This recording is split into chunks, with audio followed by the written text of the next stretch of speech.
Clover Hill Cavaliers take on the Trojans of Midlothian as the JV season starts to wind down. Richard Robbins, Jacob Hutchinson, Lamar Giles, and Dakota Thistle head out for the coin toss. Cavaliers receive with Josh Bailey giving a nice run back, and Bailey adding to the progress on the field with good runs, along with Michael Haynes, Chris Smith in at quarterback. But Clover Hill's advanced ground to a halt. Midlothian took over on downs, but found a very tough Cavalier defense waiting for them and punted back to Clover Hill. The Cavaliers taking over at Midlothian 35, and it's Smith to Bailey.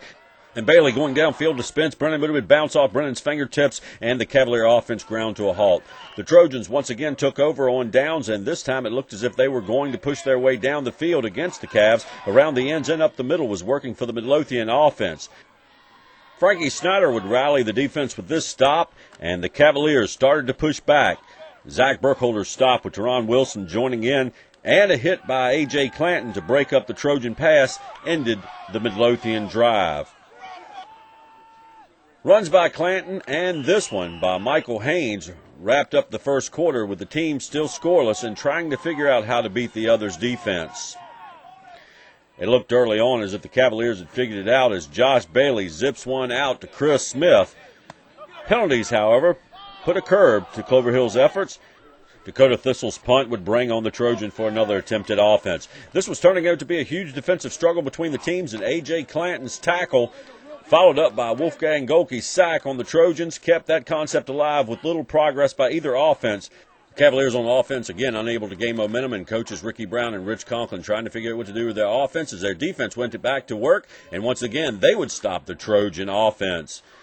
Josh Bailey's punt return would give the ball back to the Cavaliers near midfield, and they went to work with just 2 minutes left in the half. Bailey and crew working hard, first connecting with Marcus Jackson, and then Bailey getting time provided by his offensive line, completes another pass to A.J. Clanton, and it's Clanton shucking and jiving on the field just like he does off the field all the way into the end zone for a Cavalier touchdown.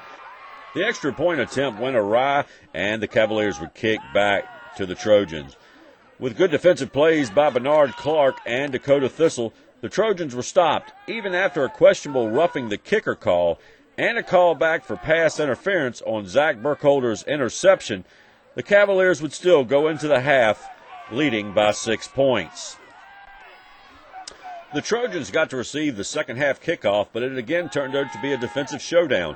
Zach Burkholder making the single-arm takedown, then Spence Brennan sacking the Trojan quarterback, and a short Midlothian punt would put Josh Bailey and his offense back into motion and on the field. And Bailey going to work, a quick zip over the middle to Spence Brennan, and Michael Haynes then would turn the corner to gain even more yardage. Haynes fighting for the first down here on this play. Bailey then went to the air, going deep several times, trying to get the big play, but each time there was no connection, and Clover Hill would turn the ball over on a fumble.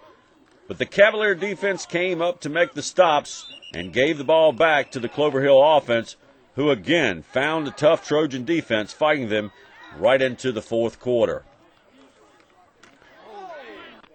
Bailey was having to scramble a bit in the backfield, but his offense was still making a good stand, and he would make two connections, both times finding Zach Burkholder, and the Cavaliers were on the move.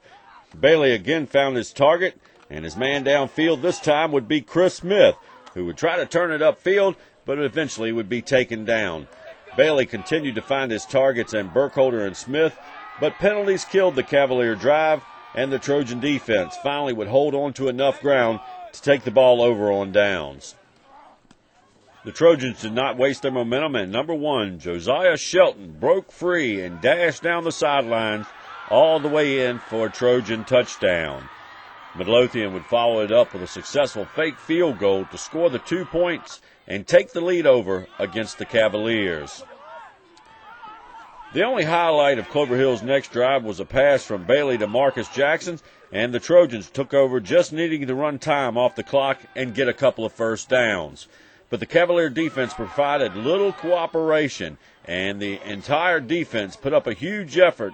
And even though they gave up one first down, they stopped the Trojan inches short on the second, and the Clover Hill offense would take over with one last shot in the game, 1 minute, 6 seconds left, and no timeouts remaining. Josh Bailey went right to work, commanding his team down the field with a couple of quick passes to A.J. Clanton, who picked up the first down yardage. A few plays later, Chris Smith keeps the Cavaliers' hopes alive with a catch and stepping out of bounds to stop the clock. Then Bailey, with 7 seconds left, takes the snap and sees Marcus Jackson with a couple of steps on his man going down the sidelines, and Bailey launches a beautiful pass. Jackson snags it and crosses the goal line, going down as the buzzer sounds, ending the game. The Cavaliers win in a fantastic finish, beating the Trojans 12-8. 1, 2, 3.